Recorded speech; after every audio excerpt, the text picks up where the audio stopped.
So this is pretty much me kind of going through the reasons why why people are susceptible to narcissistic abuse. Now, in the chapter that I just read, she was pretty much stating that there are 9 major reasons why people are susceptible to it, and why pretty much we allow it to happen and why we attract it. One of them being is you've suffered from abuse before. You've been in an abusive relationship, therefore that's your love language. That's something that you react to and you emotionally light up in terms of what you're looking for in a partner. That becomes your love language. So that is what you believe love is. So that's what you're unconsciously looking for. That's what you unconsciously attract. Second is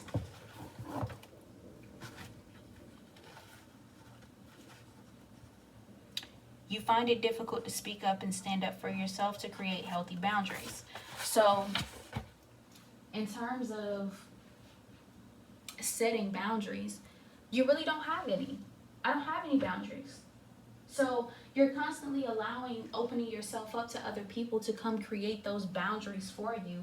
And since you have a lack thereof, it's like you don't really know what to accept and what not to accept. You don't know right from wrong or up from down because you don't have boundaries set in place. And you have a hard time standing up for yourself because at the end of the day, you're not really, you don't have any clear and set boundaries. You don't know how to stand up for yourself because you fear lack of rejection. You fear, well, she pretty much used the acronym CRAP. So you fear criticism, abandonment,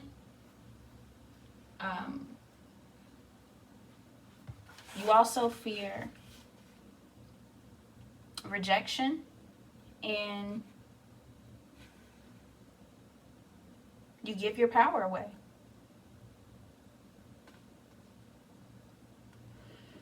Another thing is your integrity level is high and you are dismayed if anyone questions it. So here's another thing that I started to realize also when she was talking about this. Most people who are in narcissistic abusive relationships, they are people who are very high functioning. They know how to carry themselves. They think very highly of themselves. So you become very prone to attracting a narcissist because a narcissist will come in and make you feel like you are less than.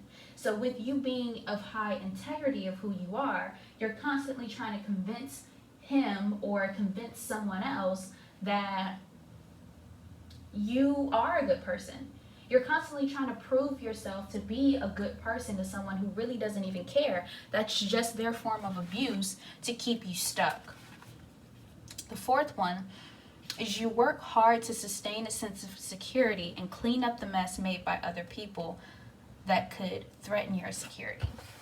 Now, this is me personally. I constantly feel like I have to be, I constantly feel like I have to clean up everybody else's mess. I work hard to sustain my own security because think about it. I have my own apartment. I have my own car. I have my own money. I have my own. So I work hard to try to maintain that sense of security while also maintaining an ability to help everybody else. I'm really, really good at giving advice to other people, but I didn't even realize that is another form of giving your own power away. When you give your power away to other people, you put yourself in a position where you're taken away from yourself. So, that was a real eye-opener for me. So anybody who threatens my sense of security, I feel like I'm obligated to go clean up their mess so that they are in a position to not threaten me. 5, you feel deep down that you can only be loved for your efforts and accomplishments. Now, that one kind of hit home for me too. The fact that you're in a position to,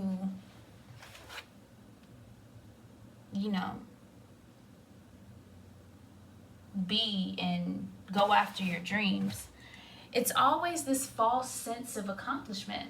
Like every time when you end up getting something you want, it's never that true, deep feeling of accomplishment. It's always, okay, yeah, I got this, now what? You're just always continuously trying to move forward. And she even says, if you keep trying to prove your worth by taking on the burdens and being generous to a fault, giving till it hurts, and doing all the things we do when we don't believe we are lovable or worthy simply in and of ourselves, narcissists will be magnetized to you. So when you constantly have that feeling of, I always have to search for love in other people, you get this false sense of self. And you're like, even though you have this strong sense of outwardly strength, on the inside, you feel empty.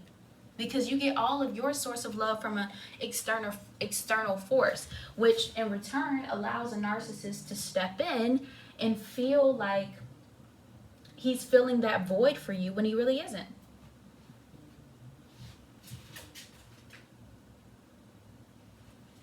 He's just filling a gap that you're supposed to be supplying for yourself.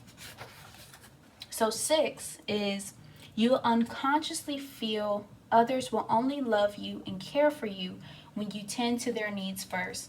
So she says, if you grew up in a household where you tried to pulsate or keep others sane so that you would have enough resources to love and care for you, you are likely to be attracted to unsafe people. Rather than identifying your own needs, asking for what you want, and laying down boundaries to define how others treat you, you will have a high tolerance for unacceptable behavior. This one also hit home. I mean, honestly, I resonated with all of these, but that is pretty much saying to me, when you grew up or when you were in a household where you constantly had to tend to other people before your needs were met, you unconsciously carried that into your adulthood also. When you constantly have to, like when you were younger, if you always had to make sure everybody else was okay, constantly having to make sure that the household was okay, that your mom was okay,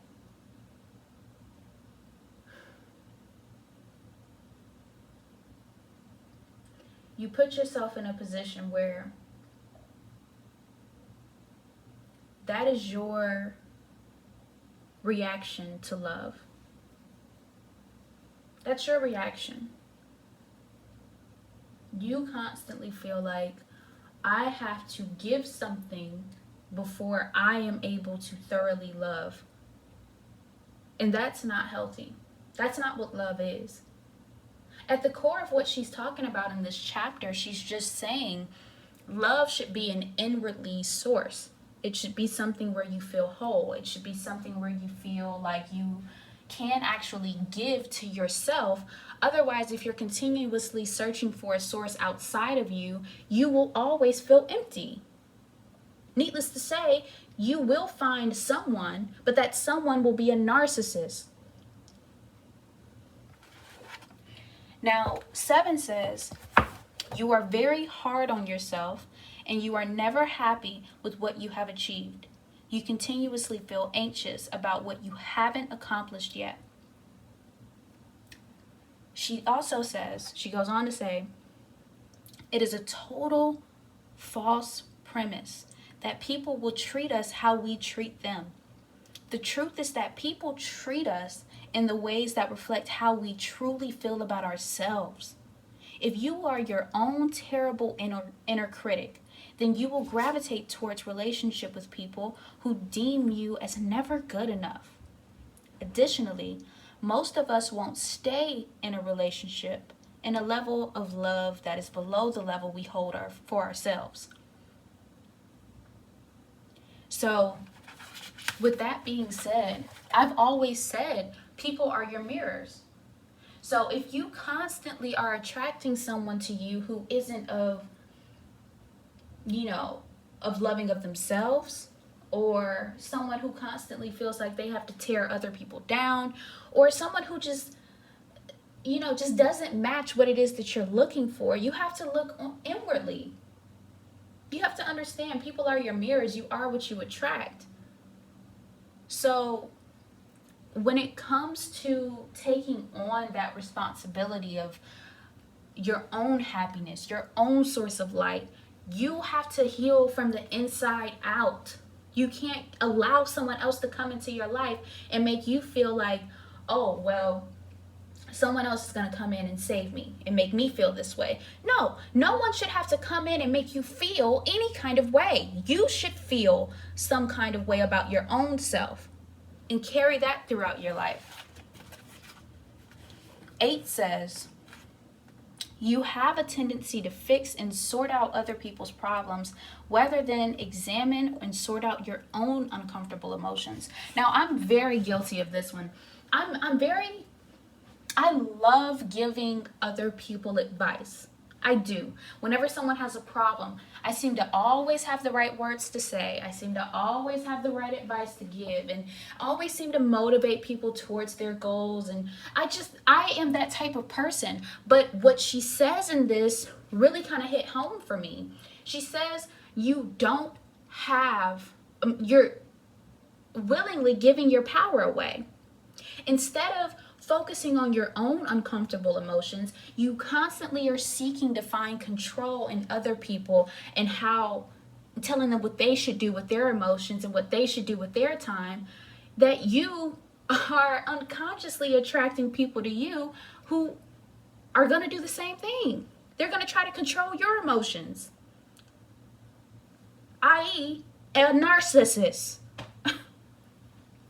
It's ridiculous. It really is how caught up you can be in thinking I'm just being a good person, or I just like telling people, I just like motivating people, I just like pushing people.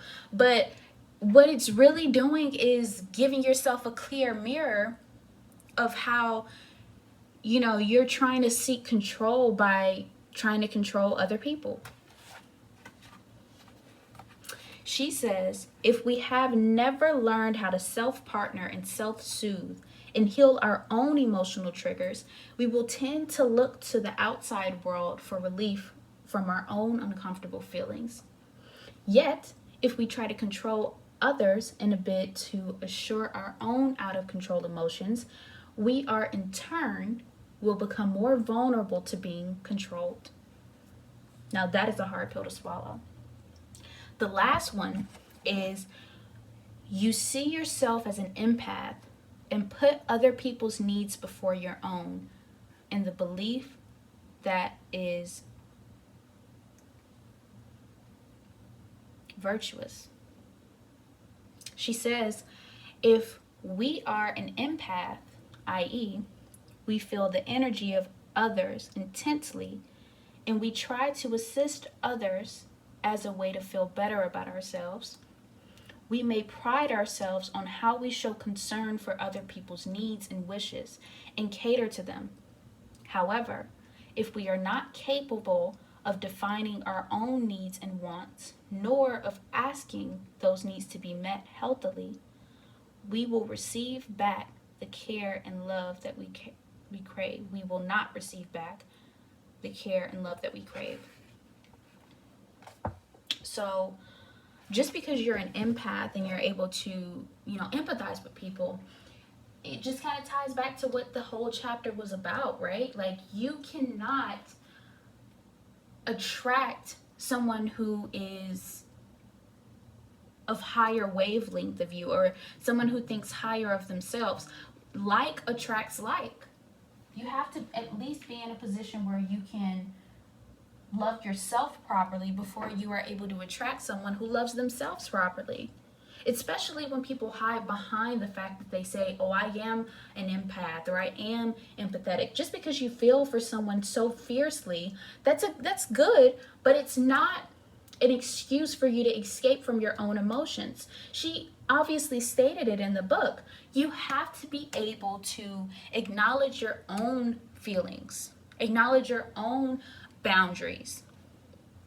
And I think that's part of the reason why people get so lost and caught up in everything. Also, you don't have any boundaries.